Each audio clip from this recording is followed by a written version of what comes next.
Good morning, good morning sa ating mga kaibigan dyan. Tayo po ay mag-prepare po ng ating gugulayin. Ito po ay sitaw, ayan, fresh from the farm po, ayan. Meron po tayong sitaw po natin. Tayo po ay halo po natin sa karne. Matamis-tamis po ito. Ano po, kapipitas lang po. Saka mayroon po tayong ayan, pipino. Mamaya kakainin din po natin yan.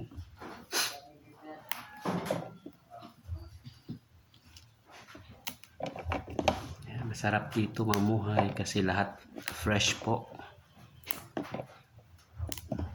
Fresh na fresh ang mga gulay po dito.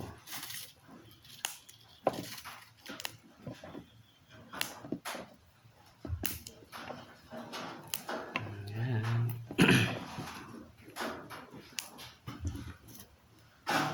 Gulay po tayo. Haluan po ng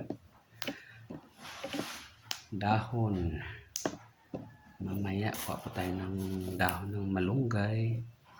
Ang halo po natin dito.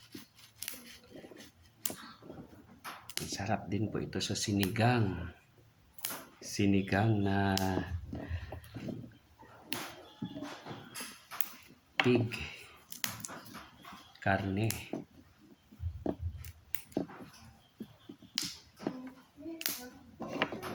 Konti lang po. Pwede rin po itong adobuhin mamaya. Yung sobra, adobuhin po natin.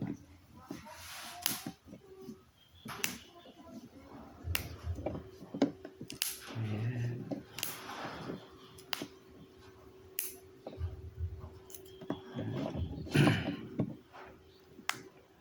Isang tali po ito. Mura lang po ito dito. Marami naman po. Isang tali, 50 pesos lang po yung ano. Pag binili mo po dito yun sa amin, 50 pesos yung tali. Marami po ito.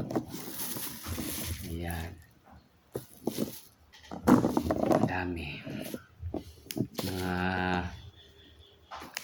3 gulay mo pa ito. Pag ano. Diyan sa Maynila ang mahal po nito. 5 po isa.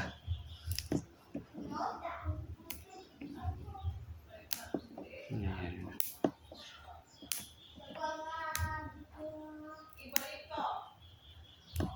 Ayan po. Manamis-namis po ang sabaw nito mamaya kasi kapipitas lang po nitong sitaw natin.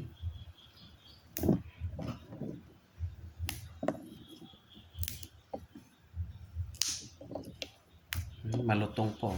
Ayan, malutong. Pumuputok-putok pa po yung ayan. Ayan. Malutong siya, malutong kasi fresh from the farm. Ito lang po yung kagandahan dito sa province po at makakakain po kayo ng preskong pagkain.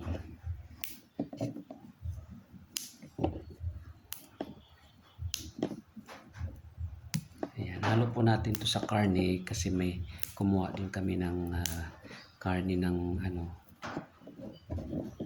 pig. Inglisin po natin. Ayan, kakakatay lang po ng ano, pig. Ayan, ano. Sa Maynila kayo, frozen yung karne dyan.